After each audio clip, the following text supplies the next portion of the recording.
একটি ছোট গ্রামের প্রান্তে বাস করতেন এক গরিব তরমুজ চাষি।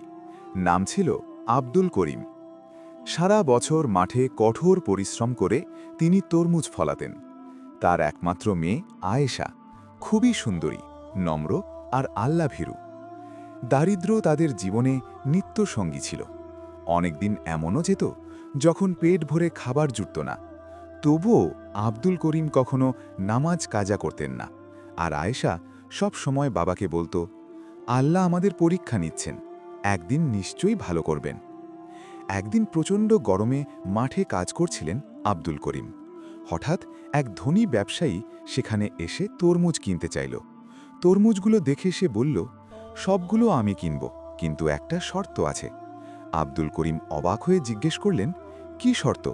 লোকটি হাসল এবং বলল, তোমার মেয়েকে আমার বাড়িতে কাজের জন্য পাঠাতে হবে, তাহলে আমি সব তরমুজ বেশি দামে কিনব।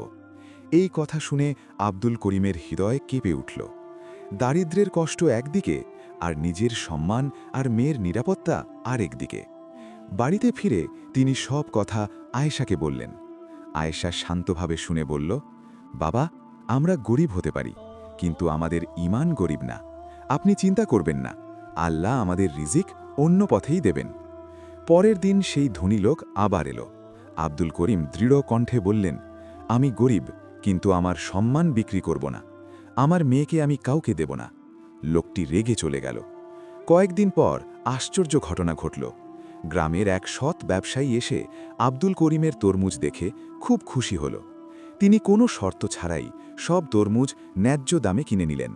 শুধু তাই নয়, আয়েশার চরিত্র ও ঈমান দেখে তিনি নিজের শিক্ষিত ছেলের জন্য আয়েশার প্রস্তাব দিলেন। আব্দুল করিমের চোখে পানি চলে এলো। তিনি বুঝলেন যে আল্লাহর ওপর ভরসা করে, আল্লাহ কখনো তাকে হতাশ করেন না। বন্ধুরা, গল্পটি যদি ভালো লেগে থাকে, লাইক ও সাবস্ক্রাইব করতে ভুলবেন না।